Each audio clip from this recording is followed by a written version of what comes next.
देखिए हर खबर यहीं पर, सब्सक्राइब कीजिए TV9 भारतवर्ष। हम क्या बता रहे हैं आपको एक बार फिर से, धरती पर कुछ अजीब होगा, सूरज लॉकडाउन के करीब होगा। ध्यान से देखें आप, सूरज पर लॉकडाउन, वैज्ञानिकों की रिसर्च, सूरज पर लॉकडाउन होने वाला है। पहली चीज, देश में भी लॉकडाउन है और सूरज पर भी है। सूरज की किरणों में भयानक कमी होगी जिससे सनस्पॉट गायब हो जाएंगे। यह दूसरी चीज है।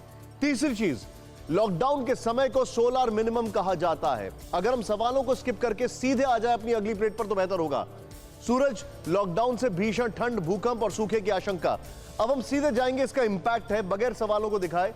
जो इंपैक्ट पर हम आते हैं, दिल्ली में एक बहुत बड़ा इंपैक्ट देखा गया, देश में इंपैक्ट देखा गया। वो क्या इससे डायरेक्टली रिलेटेड है? एक महीने के भीतर दिल्ली एनसीआर में 4 बार भूकंप के झटके, सोचे आप। दूसरी चीज, 15 मई, 10 मई, 14 अप्रैल और 13 अप्रैल को भूकंप, ये दिल्ली में हो रहा है और कभी हमने ऐसा नहीं देखा इतना रेपिटेशन से। 13 मई को देश के पूर्वी हिस्सों में भूकंप के झटके, दुनिया भर में भूकंप आता रहता है लेकिन इतना तेजी से। 18 अप्रैल को नेपाल, 2 मई को ग्रीस, 11 मई को इटली में भूकंप। बाकायदा भूकंप का एक मीटर है जो मेजर करता रहता है कहां कहां भूकंप आ रहा है। पहाड़ों पर बेमौसम बर्फबारी, निचले इलाकों में बारिश और चक्रवाती तूफान इस मौसम में चिंता का विषय है। यूपी में 180 किलोमीटर की रफ्तार से चलती है हवा।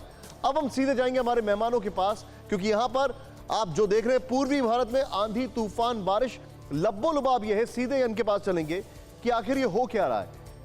कुल मिलाकर अभी तक का जो शो है उसका सारांश ये है कि देखिए, सोलार, अगर सन की बात की जाए तो वहां पर सोलार मिनिमम के चलते ये सब चीजें क्या संभव है?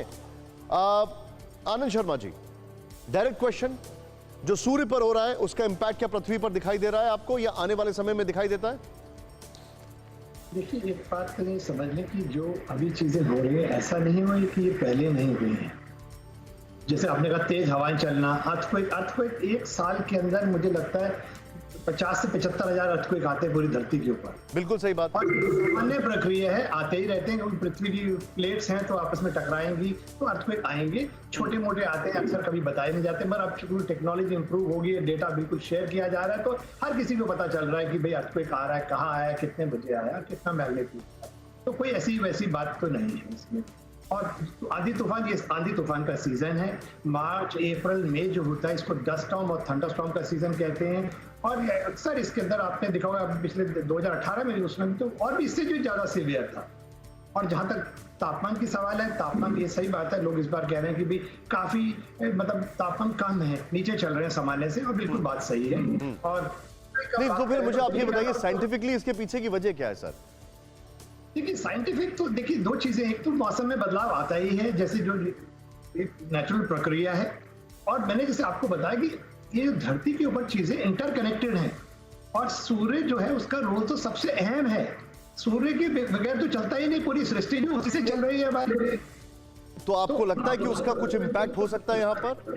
तो नहीं, अभी it will be too early to say कि डायरेक्ट उसका इंपैक्ट आ रहा है। देखिए, आपने जैसे कहा कि पहले जो हमारे डाल्टन मिनिमम हो चुका है, मॉन्डेल मिनिमम हो चुका है, और उस समय की बात करी गई थी यूरोप में कि इतनी ज्यादा जबरदस्त ठंड पड़ी थी, नदियां मतलब कि जम गई थी और बहुत सारे इश्यूज हुए थे, ड्राउट हुआ था, सूखा पड़ गया, ये सब।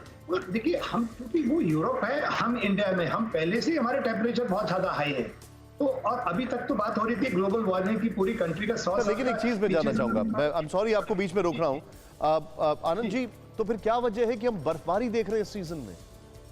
ये अपने आप में हैरान नहीं, कोई हैरानी वाली बात नहीं है। बर्फबारी साल भर होती है। देखिए, होता क्या है कि लोगों को ये शायद मालूम नहीं है, 12 महीने बर्फ पड़ती है। पर सवाल ये उठता है कि जब बर्फ जो अभी जो पड़ती है वो बहुत ज्यादा ऊंचाई वाले क्षेत्रों में पड़ती है, निचाई वाले क्षेत्रों में नहीं पड़ती है। जैसे कि शिमला की हाइट हो गई और नैनीताल, इस समय नैनीताल शिमला में बर्फ नहीं पड़ती है, इस समय पड़ती है हायर रीचेस में, जो कि 3500 4000 मीटर के ऊपर है। और जो नीचे जो ओला होता है, लोग उसको भी बर्फबारी कहते हैं, वो तो एक गर्मियों में ही पड़ता है, ओला, जो ओलावृष्टि होती है। तो ये मुझे जहां तक याद है इस सीजन में मुझे याद है लोग निकलते थे, लेह लद्दाख वगैरह निकलते थे, और जानकारी ये आ रही है कि रोहतांग में 5 सेंटीमीटर बर्फबारी हुई। और कई जगह ऐसी चीजें आई हैं। खैर ठीक है, पॉइंट नोटेड, आपने जो पॉइंट रखा है ठीक है, I respect that point of view. फिक्र आपकी, सोमवार से शुक्रवार रात 9 बजे सिर्फ TV9 भारतवर्ष पर।